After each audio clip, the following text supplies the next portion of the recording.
go ahead and get started now. My name's Jodie, and I work for the Stark County Library. And been talking to Ed here for several months, trying to get this worked out. At the current time, we have, let's see, we have 3, 4, 5, 6 of you, 6 of the authors on at the current time. I believe we have another one trying to get in at the current time, so we'll let them in as we get moving along here. But first of all, I just want to thank all of you for coming on and doing a virtual event. I know this is a real challenge during this time period, and when we planned this, we were still under the virtual guidelines of having events and so forth. So I welcome all of you. I know technology can be a little challenging, but we got 6 of you on here right now, so that's a great thing. Yep. So one thing I do want to mention is at the library, we have a couple other events that are coming up, and I just want to let you know about them. For one thing right now we have going on is our summer reading for all ages. So if anyone is reading, I encourage you to go to our website, starklibrary.org, and go ahead and you can register as an adult. And so every day you read, you just tap on a date, and there's some gift cards to win and so forth. And I know at Lake we're having some weekly drawings also. So if you want to participate in that, that would be great. We also have a few other authors coming up. We have Linda Castillo. She does Kate Burkholder mysteries, and she loves coming every year to Ohio. She lives out in Texas. She writes in Holmes County areas where her books takes place, and she'll be joined with Lisa Unger this year, and they'll be virtual event also, and that's on July 7th. So if you're interested in that, you can go to our website and register. We also have a photo contest going on right now throughout the summer to coincide with the summer reading. And that takes place to the end of July. So if you're love to take pictures, go ahead and you can get the application from the website or stop in at one of the locations. And we also have book clubs too. So we have virtual book clubs that we're doing along with in-person, which we're still working to get back up and going. So hopefully that will take place possibly in the fall. So just want to welcome everybody on here today. One thing I also want to say, we're going to do a drawing, and the authors so graciously have donated a copy of their book, and I'm going to show you a copy of it right here. It's Stark Tales, and they each signed all 5 copies. So that's wonderful. So what I want to ask you, for those that are joining us, if you'd like to be in the drawing to get a free copy, I need you to put your name over in the chat. You just have to put your first, well, let's put your first name and initial of your last name in case we have like 2 Sues, okay, or 2 Bobs, so I know who's who. And then I will draw on at the end of our chat here today. I will draw 5 of you. And then also my email is at the top, jhawkins@starklibrary.org. So if I draw your name, what I want you to do is send me an email and let me know where you want to pick your book up. I'm located in Lake, Hartville, Uniontown area. And if you're in South Canton, East Canton, wherever you may be, I can have the book sent to you, and then you can go in and pick it up, okay? So again, if you want to participate, I see some of you put your names in there. So go ahead and put your name in the chat for a chance to win the book. So let's begin with the authors here. We got everyone on. I think we're still missing one author. Great. I'm glad you all got in. And what they're going to do today, since we have so many of you, is they're going to talk a little bit about their contribution to this book. And unfortunately, we only have an hour, so let's be mindful of each other in about 5 minutes, and then we'll do some Q&A, okay? But with us today is the Canton, the Greater Canton Writers Guild, and they have been in conjunction with this organization since I believe it's been 1964. and they have some beginning writers, they have some professional writers in the group, and they get together and hash over things, and they're from all different backgrounds, have all different types of skills. And so if you're interested in that, they do have an article in Thursday's, last Thursday, it'll be a week from tomorrow, that the repository did a nice write-up on their group. So I'm sure there's some information in that article that if you're wanting to partake, you can check out that article or go online and read that. I'm excited. I haven't had a chance to read it yet, but looking forward to it. So what I'm going to do today is I'll go ahead and I'll just maybe call out each of your names one at a time. And is there anyone that wants to go first, or you want me to just pick somebody? Ed, I think I'm going to pick you. You're up at the top here, so and I'm going to pick on you. So Ed, if you want to go ahead and maybe talk about your contribution of the book. And sure will. I'm Cantonian. Went to McGregor School, graduated from Lincoln High School, ran a business for 50-some years here in Canton, and finally joined the Writers Guild. And when this chance came to write a mosaic novel, I was flattered that they chose me to choose a couple of my stories. One of my stories is Applejack, and it's I was trying to save President McKinley's life. And we ended up in Navarre, Ohio, where McKinley practiced his first law at the J.D. Define building. And we ended up back in time when the canal was still in use. And it's a fun time. It's an adventure. This particular chapter is an adventure. And then my second one is Buggers, which is an extension of Applejack. And the extension to Applejack was to try to use this new tool, which is called a time fly. And I tried to use the time fly as a tool to save some more lives. And we finally did. But I think the thing that amazed me most about this book is the other 8 authors, and I call them the Amazing Seven, and their contribution. And it was so neat to read what they wrote. And all of us are from Canton. All of us could be your neighbors. All of us are proud that we are a part of your group, Canton, and all of Canton and Stark County is absolutely great. That's good enough for me. Did I take up too much time? Oh gosh, no, Ed. Okay. To my other side is Jean. So I'm just going to take you all in order. If you want to share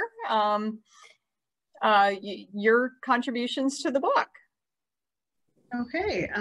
My contributions are 2 stories, Boilers and A Dance in the Dark. So my ideas for these stories came from some of the stories my mom had told me, and family history. Boilers is about the Great Boiler Explosion of 1910 in Canton, and my great uncle was killed in that explosion. He was one of the ones that was killed. So it kind of elaborates on a little bit of fiction around what would have happened after his death. And my grandma's sister, they were sisters and they were engaged to brothers. My grandma was engaged to Milton, and her sister Nellie was engaged to Harry, and Harry passed away, and then Nellie never ended up remarrying or marrying anybody, and she lived a very exciting life, actually. So I know there's more stories about Nellie out there. And then my other story is A Dance in the Dark, about the Myers Lake Ballroom, and then the fire that burned it to the ground in, I believe it was 1979 is when it burnt down. But my mom used to tell me all kinds of stories about when they would go out dancing at the Myers Lake Ballroom. So the stories she would tell me over the years just kind of took it all to heart and incorporated some of those stories into the book, and then also a little bit of imagination. The characters, the main characters for the book that we've all incorporated throughout our stories to blend them together.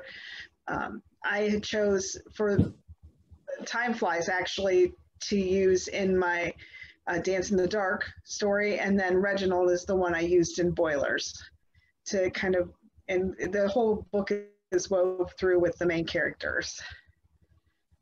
And Eleni was the one that came up with the characters, and Mela was the one that came up with the idea for the book. So they'll have all kinds of exciting things to talk about. Great, great. Okay.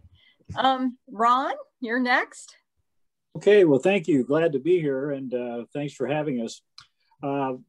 I'm a retired teacher. I taught at Jackson local schools for 31 years, and I've been retired for a few years after that. But anyway, I've contributed 4 stories to the anthology, and each of them required a little bit of research on my part. The first one I wrote was called Episode at the Palace, and I ran across this idea of some literature I saw some years ago, I think about some tours, ghost tours of the Palace Theater, and it talked about or mentioned something about a murder that took place there back in the day. And so I went to the police department and found out that there wasn't a murder, actually. But anyway, I said, well, what would happen if there was one? So I created a story that revolved around the palace and the character who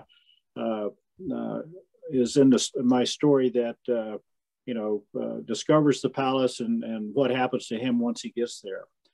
The other story I wrote, it was called Lammy's, and this is based upon a diner. If you go west on Tusk, just past Timpkin High School, there's an old diner that sits there on the left. And I was in that diner many years ago when it was a functioning diner, but now I think it's deserted. So my second story, called Lammy's, takes place in that diner where a fella goes into the diner and comes out with a whole new view on life. So that's an actual place there in Canton. The other one is called Charles S. Price, and this has a lot to do with my interest at the time with ore boats up on the lakes. So this story kind of revolves around a dream that one of the character has in the story, and his dream is achieved here, but at a price. And then my last story was called The Mission, and that was when I was in Civil War reenacting, and so I kind of put a couple of modern day characters into a Civil War type situation just to see how they would react. And so I don't think it turned out very well for them, but at any rate, it was kind of an interesting story. So all my stories have a little bit of a flashback where characters back in time, they learn something, they see something, and it's kind of interesting to see how they react during those time changes. So those are my 4 stories and what I kind of tried to do with those. Thank you, Ron. Okay, Caroline, if you want to give what you contributed to the book. I contributed a funny story. I wanted to write about the city of Canton. So I created a personality sketch and her reaction to the city of Canton. And that way I got to talk about football and a lot of things that people don't think are popular in her funny, eccentric way. And I had a lot of fun on this project because it was difficult, actually, to bring all the people together and learn new methods. For one thing, we had a time issue, and time is very important when you're writing anything, novel or short story. And didn't know how we were going to pull all these ideas together. Then Mela stumbled into this clock shop, and she got all excited because there were bugs in the back that were time flies. And And so we decided, that's the way we will tie the stories together when these little bugs show up. That's a particular point in history of Canton. Now mine is very contemporary. A lot of the others are older. That's because I'm lazy and I don't like to particularly research unless I'm right there. I like to be there and see it. And when I was writing this, what made me laugh so hard was those yellow chickens, metal sculptures.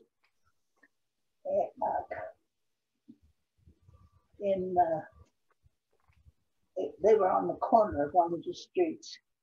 At the same time, they were showing off the swanky apartments. And in the street below, they were having a shootout. And I just thought that was so funny. Chicken, the shootout, and the fancy apartments. So that's how my story got going. And, but this was a good project. And I welcome anybody who's interested in learning the fine points of writing to join the guild. Okay. Thank you, Caroline. Okay. Next, we have Benjamin. Hi, Benjamin. He's sitting under the maple tree outside. Yeah. I thought I'd do try someplace different. Oh, as for the contribution, mine was forwards from backwards. Since I didn't have much to go off of, at the time when I wrote it, I decided to go going on the time travel aspect of things. So I decided with the just going off the top of my head, have the two characters, which were Edward and Elizabeth, be out in Finland, and then through something, I think it was something that they found, they said, we're going all the way back to Lord knows when. And, well, I can't say much about the book without spoiling it. So there's that. And basically that was the one chapter I contributed to the book. I'm not sure what else to say.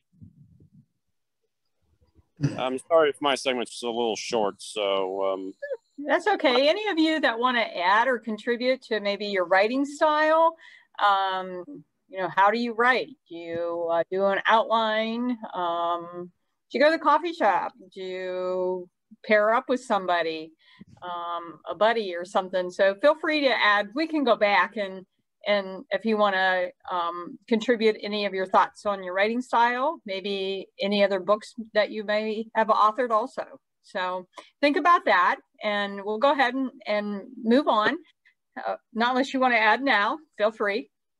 We can go forward, and I'll get back to it later. Okay, no problem. Okay, Mela, you're next. I think she's still muted. Okay. Looks like. Yeah, Mela, you're muted.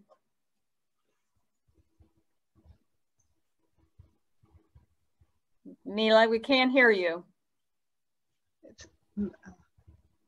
Okay, I'll tell you what, we're going to go ahead and we'll we'll go ahead and go to William while she figures, looks like she's trying to figure out the computer maybe. So William, you're on, and he's got a buddy with him. So you want to go ahead and tell us who that is? This is Henry. He's always looking over my shoulder. So to keep me honest.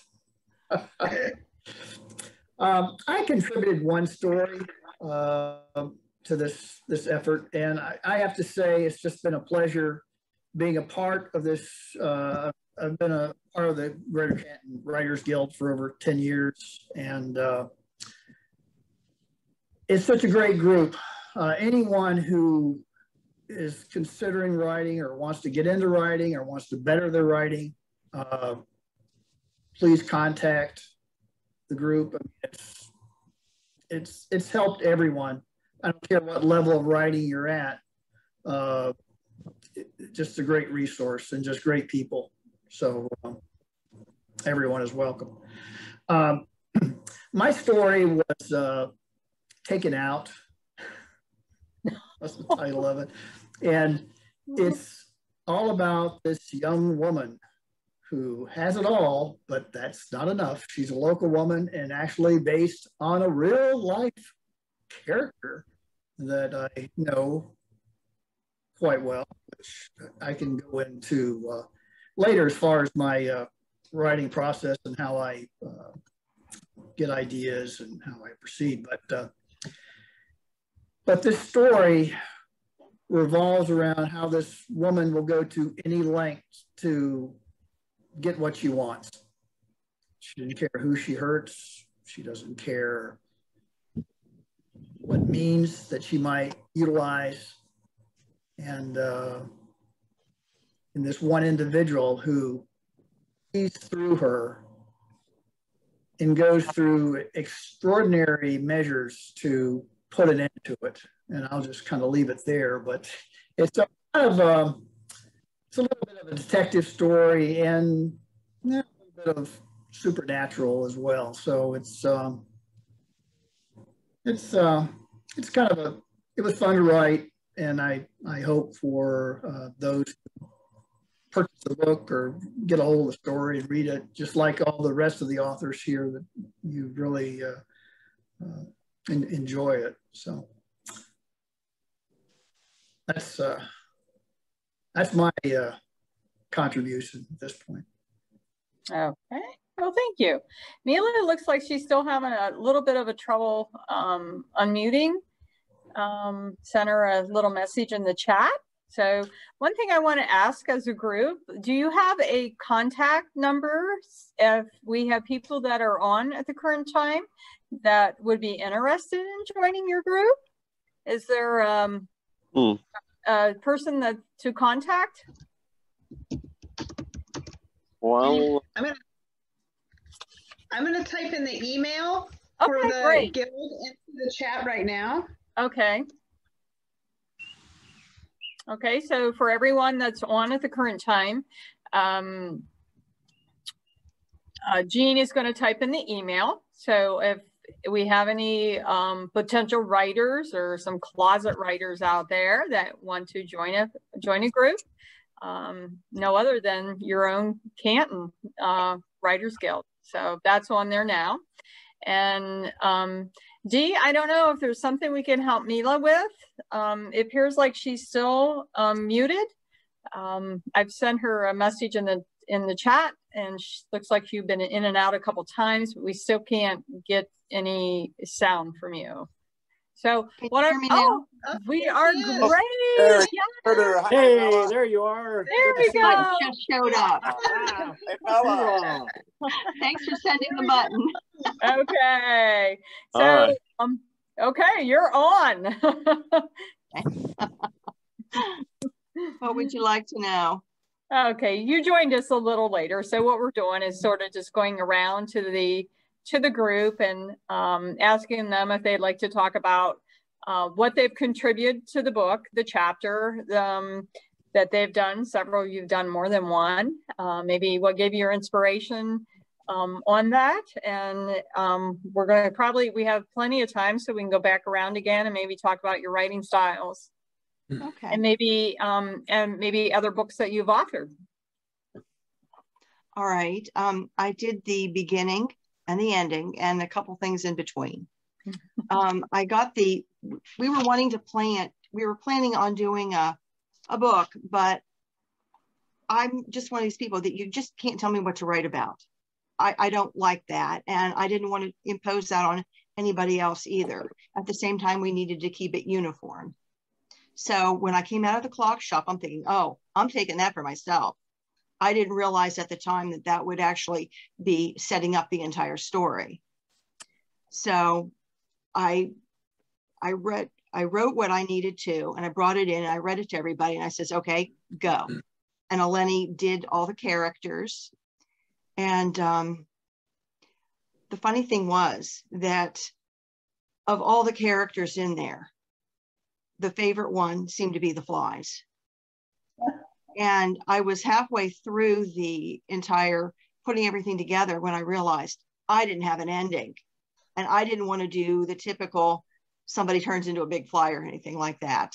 And so it took me a while. Then I realized I actually had two beginnings to the story. So I need to have two different endings. I mean, two endings that were one's inside of the other.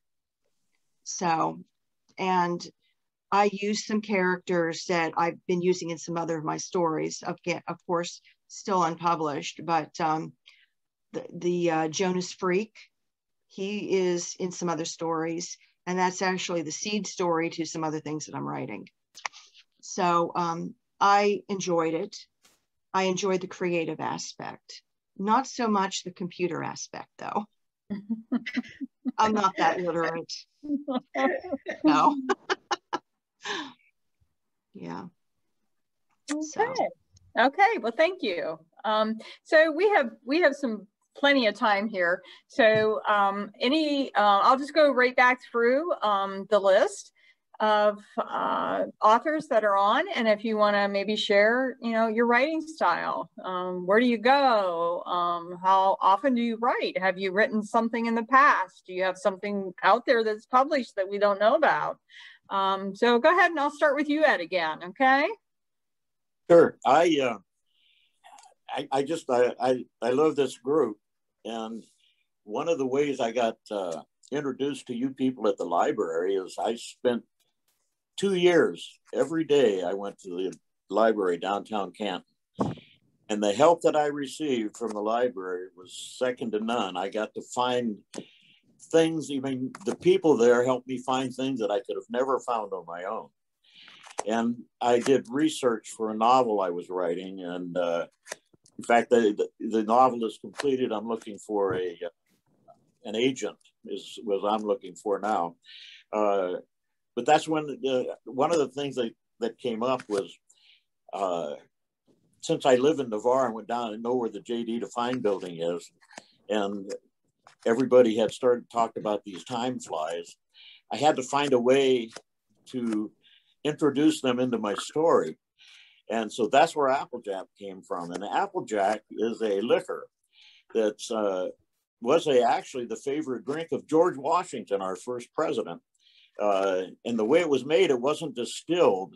Applejack is made with hard cider, and the farmer would have hard cider on his farm in a barrel, and they would drink it, get it about half done. And then in the winter, they would take the barrel outside and let it freeze. Well, they would freeze all the water, but the alcohol would be in the center. And so then they would just heat a poker up in the fireplace, take it out, pull the bung out of the barrel, drive this hot poker into the center of the barrel, and have a quart jar or so nearby. And they would pour the Applejack into this container.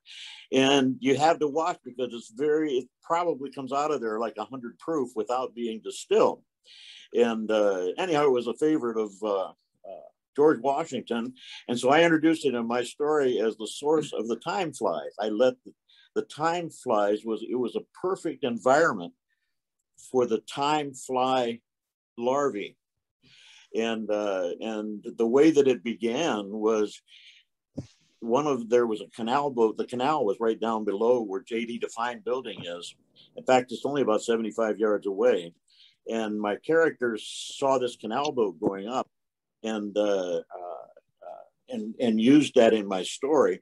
The actual Applejack part of it is where my time flies come out, and how that we actually got to where we are.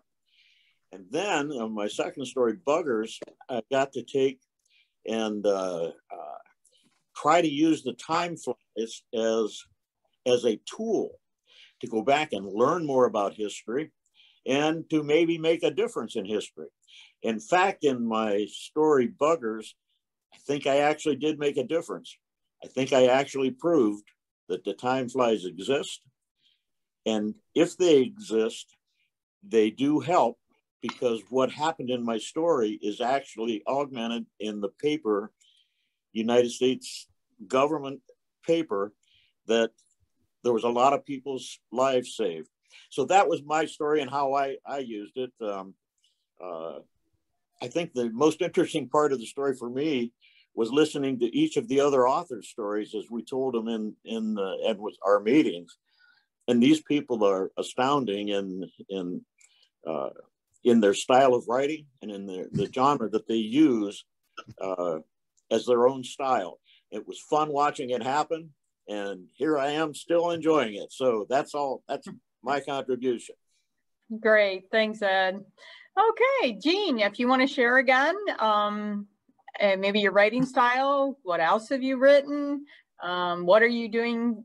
What else are you working on? Well, I'm working on a couple different things right now, but I have always written, just not really got it out there too much. And originally my favorite hobby was my photography, but I always had these stories that I would write down. And then I started with a website for my photography, and I would write about our adventures and where we would go on our adventures. And I would take pictures on our adventures. So those stories were fun to write. And then the rest of the stories just come to me, all driving down the road or doing the laundry, and all of a sudden an idea pops in my head and I have to get it out as soon as I can. So then it's right to the computer or to the notebook, start writing right away, get that rough draft out, and then the research comes in, the history of where it took place and where this character came from, and then I build my characters, and then from there it goes, the story just kind of unfolds itself to me. And sometimes it twists and turns, and then it turns back another way, and it's just kind of, all my characters just kind of come to me. I just never know, and it's all different times. I don't write every single day. I would like to write every single day, but I do have a job too that I have to do this. It's not as much fun as writing, but I love this project, and I love the Writers Guild. Every time I go to a meeting, we work on a project, I come home with fantastic ideas, the creativity is flowing, and I could probably sit up and write all night after each meeting. So it's just a wonderful group of people, and so many great ideas, and just the creativity in the group. And this project was a lot of fun. Really enjoyed it. Okay, thanks, Jean. So there you go, people. If you want a fun group to get inspired by it, looks like this may be the one. So Ron, we're just doing a round again of asking people, your writing style, what else have you written? Are you writing every day? What are you working on? Well, yes, I try to write a little bit every day, not a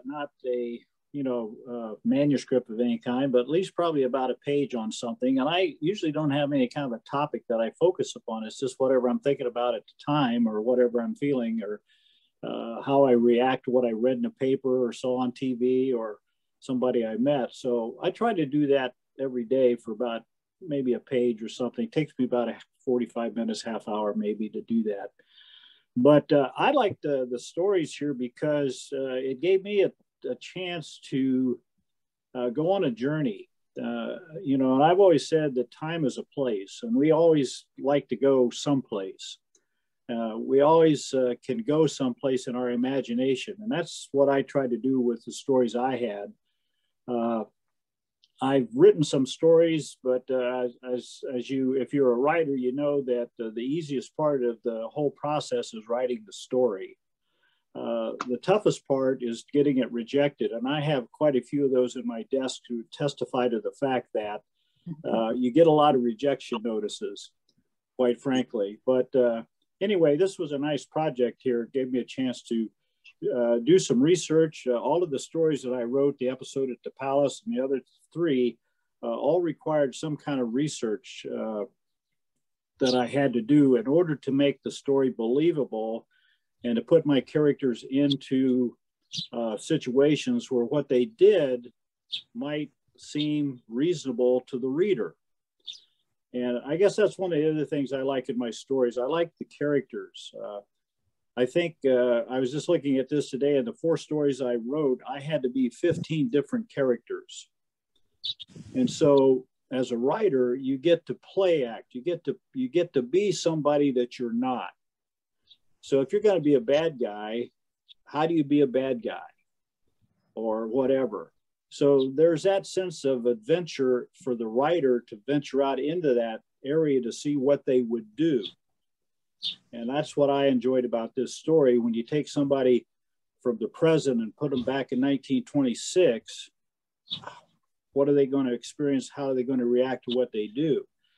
And so in my story episode at the Palace, I had to do a lot of research for that time period. And so there's a history of the Palace in that story that's told by a fellow who used to be an usher at the Palace at one time. And also I had to find out on the day that the story actually takes place, what happened at the Palace. Well, Banks Kennedy comes in, he's playing the organ. There's a movie called Tin Hat that's playing, and there's a lot of vaudeville acts. So I had to do a lot of research to put that reality into that situation.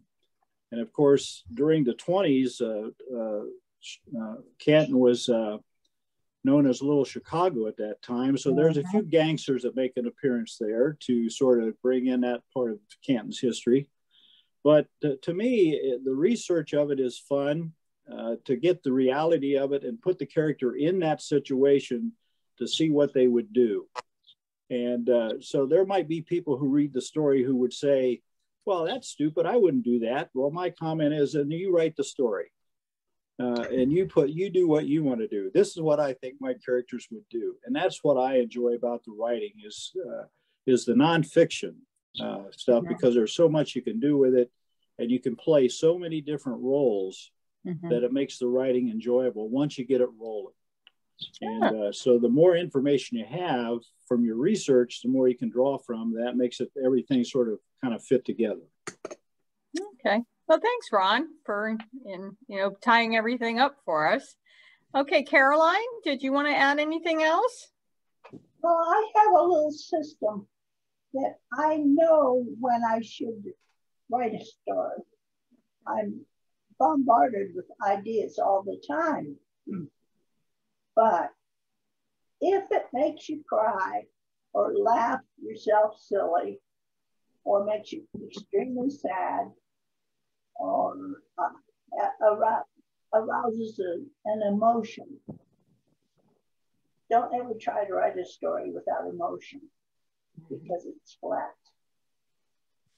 And that's the way I judge if I should write it. I come across a lot of things that are potential story, but do they do any of those things to me? And that's how I judge. And I've been writing short stories since I was in my 20s. And I've published a lot of them and won awards and stuff. But that's nothing. The important thing is doing it. That's what's fun. And that's why I keep doing it. And so, like, dummy, can't you find something else to do? I do a lot of things. Do what you love. Yes. Okay. Thanks, Caroline. Benjamin, did you want to add any other information that you may use in your writing process? Well, for me, most of the ideas I have either just are off the top of my head or they just come to me. But I do some planning on how the story would go out, as in the structuring it up. But ultimately, something I had to learn was that the story has to flow in an organic manner, if that makes any sense. I mean, I can influence where the story goes, but ultimately I don't have 100% control over it. You know what I'm saying? Or yeah. Yes. I just don't want to sound too cryptic or esoteric or anything. Because I'm not sure if I have a bad habit of doing that or not. Okay, I think I'm starting to embarrass myself. Oh, you're fine. No, no, you're not. Okay. Mela and William got switched around. So anyway, Mela, if you would like to share anything. Okay. I get the best ideas when I'm in the car driving. I don't know what it is about the car, but that's where I get them. And then as a result, I've got little pieces of paper all over the place. Then I start writing on paper usually at night. And so, oh gosh, I've got notebooks this high beside my bed. My friend Eleni, who I can't see her in here somewhere. Yeah, I can't see her either. Yeah, she keeps asking. Anyway, she calls it my Jenga pile. It's ready to fall over if I pull out the wrong notebook. But then after I get everything on writing, there's something about just the physically writing it out that really helps. Then I go and get on the computer. And then when I get on the computer, I start editing as I'm writing. I'm adding more things. And that's my style here. And I'm in the middle. I'm finishing the second story in a 3-story series. It's about friends. It's about imaginary friends, fake feathered friends. I'm doing that. And which I'm going to talk about tomorrow, guys. And also, I'm also trying to put together a book on creativity about never needing another writing prompt. So. Thanks for sharing. I'm reading in the chat box right now. The tree is a story itself. And then someone else wrote, Steven Spielberg gets the best ideas in his car. So, yeah. That's interesting.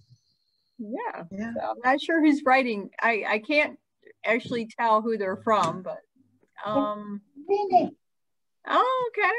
Deborah M. Okay. So William, if you want to go ahead and share, then after William's done, we're going to go ahead and open it up to any questions that any of the participants would like to ask. So if you want to put your question, you can go ahead and start doing that in the chat. If you have it in just for a particular author, you might want to address it to that person. Or in general, and we'll just let one of you answer the question. So William, go ahead and share your thoughts. Okay. Yeah, I agree. Inspiration and story ideas, character development, that can happen anytime. You can't just sit down in front of your computer and say, I'm going to write. I'm going to come up with an idea. Everyone has their own process, but that initial kernel of an idea can come at any time. I've got some of the best ideas when I'm mowing the lawn or just doing something totally unrelated to writing. So you can't force I guess, ideas that they'll come to you. And when I write, I as far as describing a scene, I'd like to always put the reader there. And that kind of comes back to action versus passive. You think of passive words like was or is. Now, just thinking of something off the top of my head here. You could have a short sentence like, John was mad. Now, that really doesn't tell you much. There's no emotion there. There's no really action. But if you say, John stormed into the room, he grabbed the beer bottle off the table, flung it across the room. It shattered above my head. in a split second, I was covered with glass. I smelled like a bar. You know, just something like that. That's just kind of, I mean, it could be better than that, but you get the idea. You're there in the room. I mean, you can, all your senses are working. Your sight, your hearing, you know, all these things are happening. You know, you've been right. You're right there. So, and that's what we all try to do as writers, is just try to reader there and make them a part of the action. I think stories that are based have realism. You know, you heard that in what Ron was saying with his research. You take an author like Andy Weir, who wrote The Martian. I mean, he's a science-based guy, and he did a lot of research when he was writing that book, The Martian. And it made all the difference in the world. I mean, it just, because what happened there was reality. And it translated well when it was made into a film. So having things in your story that are based on reality and fact can make all the difference in your writing. So. Okay. Well, thank you, William. So while we were finishing up, we do have some questions in the chat. So the first question, and any of you that want to answer it, please do. One of our panelists says, I may have missed the intro. How did the concept for this book come about? So if one of you maybe want to answer that question. That was the clock shop. The 820 clock shop that was out on Fulton Road. But since we finished the book, the guy is retired. Okay. We have another. Okay, go ahead, Ed. I think one of the important things that happens with Stark Tale and how the story actually began several years ago, and they're all sites in Stark County and Canton, Ohio. But the really most important part of all is the people of Canton and Stark County. This is where our story takes place. And what has happened, like in 2020, when we came through a time of we were all afraid, we all were in chaos, you know. And this story came out about that same time. And it's almost like Phoenix rising from the ashes, because we created something that was worthwhile from those ashes. And Stark Tales emerges as something good and positive from chaos. And it's only good for the people who are the most, I'm talking about the population, not the writers. I'm talking about all the places that we've been and wrote about. You guys are the most important. That's all I wanted to say there. Mm-hmm. Okay. We have another question here, and they're asking, are all the authors from Canton area? And what got them interested in writing? Well, I'm from not a Canton native. I'm from Delaware, Ohio, down in that area. Graduated from Bowling Green, got my job at Jackson local schools, and that's what brought me to Stark County. So what was the next part of that question? What got you interested in writing? If there's any teachers watching, this is what got me into writing. It goes back to my high school days, way back in the day, when my English teacher said to me, you know, you're a good writer, period. So that's what got me into writing. And when I got into college and had to do some paper writing, I learned very quickly how to play that writing game. from the professors and so forth. So, but what really got me interested in writing was that English teacher that I had as a sophomore in high school who said, "You're a good writer." And that's a good message for teachers. He was right. Thank you right. for sharing that. Okay, we have several other, I know you probably all have another story of what got you involved in writing, but we're getting some more questions here, so I'm going to try to keep up with them so we can finish them. Let's see here. Where and when do you meet?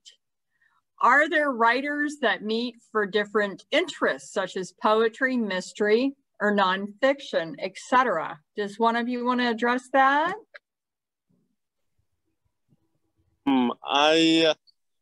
I know that we meet up every third Thursday of the month at 6 p.m. I think at the DeHoff Retail Building, I think.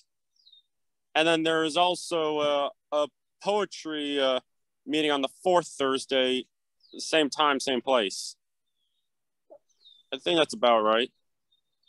Okay. Well, we got that right? Right now, the Canton Poetry Society is on, I believe, is on hiatus. I have not spoken to Peggy Brunansky lately, but they have been meeting up until, at least now, just on Zoom meetings. So, but there is a poetry society available to anyone interested. Okay, so third Thursday, 6 o'clock. Yes. DeHoff? No. We haven't been meeting there for over a year, well over a year since COVID started, and we're just now starting up again. So right now we're meeting at, Bill, you want to tell us what church it is? I keep forgetting. Yeah, it's Greenwood Christian Church. It's on corner of 44th Street and Fraser Avenue. That's in Canton, Northwest Canton. Okay, so third Thursday of the month at 6 p.m. That would be tomorrow. Okay, thank you. So we have a two-part question. Well, one made a comment. Ron, you alluded to your teacher saying you're a good writer. Someone wrote that's what Dave Pilkey's college teacher told him too. But one thing about Dave Pilkey, he got in a lot of trouble in high school for doodling, okay? Went to the principal's office quite a bit, I guess. And he's in Ohio, and I think he grew up around Cleveland. So thanks for sharing that, Deb. This question's to Ed. Wants to know, are you having any luck with an agent? Well, I'm searching. I am searching, but we wanted to get through with this book first, because now this is on my resume. So if any of you people out there are watching or listening, make sure you read the book. And if you like our writing, this is going to be on our resume. This is what we're going to tell our future agent when we find one. We're going to do our best to find them. But no, I haven't found one yet. That was I give too long of an answer, I think. Okay, so we have a couple more questions. We're going to move along because I need to put in the winners in the chat, so you guys stay with us. It says, I have lived in Canton my entire life and look forward to reading your book. Going to Myers Lake Park, watching performances in the Palace, visiting the McKinley Museum, all of these locations are familiar to me. I look forward to reading about how you wove these locations into your writing. So that is a very, very nice. That was from Margot. Thanks, Margot. Yeah, that was very Margot. nice. Yep. One last question, and then I'm going to post the winners of the drawing of the free books. We have 5 free books. They're all signed by all the authors. And I will type the names. And then we're going to call it a day. Okay. So the last question, has anyone heard of, it's Dorrance, Dorrance Publishing Company? No, not that I've heard of. I've not heard of it. No. Are they local?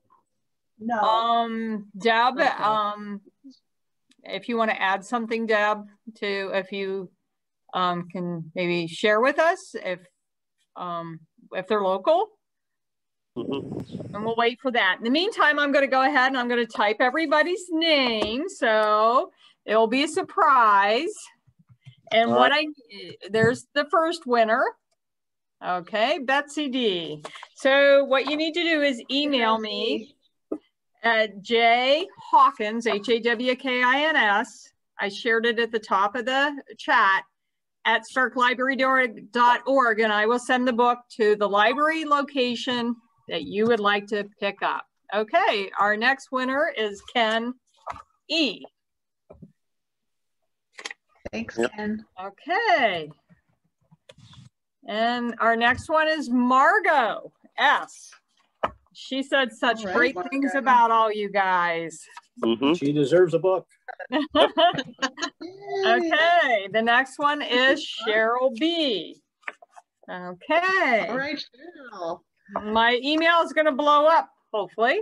Okay, our last winner of the free book is Joanna D. So congratulations to all 5 of you. I hope to get an email from you of where you'd like to pick up your book. And I just want to thank everybody again for being here and making this happen. It took a lot of planning and getting through things, technical.